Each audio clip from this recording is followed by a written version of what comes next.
ನಮಸ್ಕಾರಗಳನ್ನು ತಿಳಿಸುತ್ತಾ, ಅದೇ ರೀತಿಯಾಗಿ ವೇದಿಕೆ ಮೇಲೆ ಇರುವಂತಹ ಎಲ್ಲ ಆತ್ಮೀಯರು ಮುಖಂಡರು ಎಲ್ಲರೂ ಕೂಡ ಒಟ್ಟಿಗೆ ನನ್ನ ನಮಸ್ಕಾರಗಳನ್ನು ತಿಳಿಸುತ್ತಾ, ಈಗ ಯಾವಾಗಪ್ಪ ಕಪ್ಪು ಕೊಡ್ತೀರ ಹೋಗೋಣ ಅಂತ ಕಾಯ್ತಾ ಇದ್ದಾರೆ. ಹಾಗಾಗಿ ಮಾತಾಡ್ಲಿಕ್ಕೆ ಸಮಯ ಇಲ್ಲ.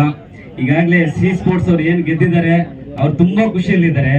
ಮತ್ತೆ ಸೈಲೆಂಟ್ ಕಿಲ್ಲರ್ಸ್ ಇವ್ ನಿಜವಾಗ್ಲೂ ಏನಂತಂದ್ರೆ ಸೋತು ಗೆದ್ದವನ್ಗೆ ತುಂಬಾ ಖುಷಿ ಬರುತ್ತೆ. ಹಾಗಾಗಿ ಈಗ ಏನ್ ಸೋತಿದ್ದೀರಾ ನಿಜವಾಗ್ಲೂ ನೀವು ನೆಕ್ಸ್ಟ್ ಹಂತದಲ್ಲಿ ಗೆಲ್ತೀರಾ ಅಂತ ನಾನು ಭಾವಿಸ್ತಾ ಇದ್ದೀನಿ. ಯಾಕಂತಂದ್ರೆ ಸೋತಿರೋರು ತುಂಬಾ ಛಲ ಜಾಸ್ತಿ ಇರುತ್ತೆ, ಗೆದ್ದಿರೋರು ಒಂದು ಹಂತದಲ್ಲಿ ಸೈಲೆಂಟ್ ಆದ್ರೆ ಸೋತಿರೋನು ಪ್ರಾಕ್ಟೀಸ್ ಜಾಸ್ತಿ ಮಾಡ್ತಾನೆ. ಸೊ ಹಾಗಾಗಿ ನೆಕ್ಸ್ಟ್ ಗೆಲ್ಲೋದಕ್ಕೆ ತುಂಬಾ ಅವಕಾಶಗಳು ಇರ್ತದೆ.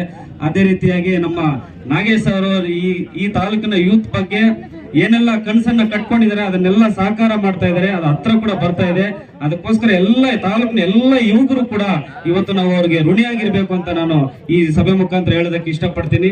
ಹಾಗಾಗಿ ಈ ಮುಂದಿನ ದಿವಸಗಳಲ್ಲಿ ಈ ಕ್ರಿಕೆಟ್ ಏನಿದೆ, ಈ ಫಿಟ್ ಇಂಡಿಯಾ ಅಂತ ನಮ್ಮ ಸೆಂಟ್ರಲ್ ಗೌರ್ಮೆಂಟ್ ಹೇಳ್ತಾ ಇತ್ತು, ದೇಶ ಫಿಟ್ ಆಗಿರ್ಬೇಕು ಅಂತ. ದೇಶ ಫಿಟ್ ಆಗಿರ್ಬೇಕಂತಂದ್ರೆ ಪ್ರತಿಯೊಬ್ಬ ಯುವಕರು ಕೂಡ ಎಲ್ಲ ಸ್ಪೋರ್ಟ್ಸ್ ಆಕ್ಟಿವಿಟಿಗಳಲ್ಲಿ ಇನ್ವಾಲ್ವ್ ಆಗಿರ್ಬೇಕು. ಸೊ ಆಗ ತಾನೇ ಪ್ರತಿಯೊಬ್ಬರು ಫಿಸಿಕಲ್ ಆಗಿ ಫಿಟ್ ಇರುತ್ತೆ, ದೇಶ ಕೂಡ ಫಿಟ್ ಇರುತ್ತೆ ಅಂತ ಒಂದು ನೆನಪಿಸ್ಕೊಳ್ತಾ, ಇವತ್ತೇನೆಲ್ಲ ಸ್ಪೋರ್ಟ್ಸ್ ಅಲ್ಲಿ ಎಲ್ಲರೂ ಇನ್ವಾಲ್ವ್ಮೆಂಟ್ ತೋರಿಸ್ತಿದ್ರು ಅದನ್ನ ಅಲ್ಲಿಗೆ ಸ್ಟಾಪ್ ಮಾಡದೆ ಮುಂದಿನ ಹಂತಕ್ಕೆ ತಗೊಂಡು ಹೋಗ್ಬೇಕು. ಯಾವ್ದಾದ್ರು ಜಿಲ್ಲಾ ಮಟ್ಟಕ್ಕೋ ಅಥವಾ ರಾಜ್ಯ ಮಟ್ಟಕ್ಕೋ ಅಥವಾ ಇನ್ನೂ ಹಲವಾರು ಮಟ್ಟಗಳಲ್ಲಿ ಏನೋ ಸ್ಟೇಜಸ್ ಅನ್ನ ನೀವು ರೀಚ್ ಆಗ್ಬೇಕು. ಆ ನಿಟ್ಟಿನಲ್ಲಿ ಎಲ್ಲ ನಮ್ಮ ಮಾಜಿ ಶಾಸಕರಾದಂತ ಅವರೆಲ್ಲ ಕೂಡ ಸಪೋರ್ಟ್ ಮಾಡ್ತಿದ್ದಾರೆ.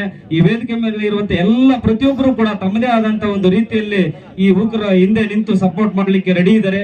ಆ ಒಂದು ಸಹಾಯವನ್ನ ಸಹಕಾರವನ್ನ ತಾವು ಪಡ್ಕೊಂಡು ಹೆಚ್ಚಿನ ಮುಂದಿನ ದಿವಸಗಳಲ್ಲಿ ಮುಂದಿನ ಸ್ಥಾನಕ್ಕೆ ನೀವು ರೀಚ್ ಆಗ್ಬೇಕು ಅಂತ ಹೇಳ್ತಾ, ಈ ಕಾರ್ಯಕ್ರಮಕ್ಕೆ ನಮಗೆ ಆಹ್ವಾನ ಕೊಟ್ಟಂತ ಎಲ್ಲ ಆಯೋಜಕರಿಗೆ ನಿಜವಾಗ್ಲೂ ನಾನು ಅಭಿನಂದನೆಗಳನ್ನು ತಿಳಿಸುತ್ತಾ, ನನ್ನ ಎರಡು ಮಾತನ್ನ ಮಾತಾಡ್ಲಿಕ್ಕೆ ಅವಕಾಶ ಕೊಟ್ಟಂತೆ ಎಲ್ಲ ವೇದಿಕೆ ಮೇಲಿರುವಂತ ಎಲ್ಲ ಹಿರಿಯರಿಗೂ ನನ್ನ ಒಂದು ಕೃತಜ್ಞತೆ ತಲುಪಿಸಿ ನನ್ನ ಮಾತನ್ನ ಮುಗಿಸ್ತಾ ಇದ್ದೀನಿ. ಜೈ ಹಿಂದ್, ಜೈ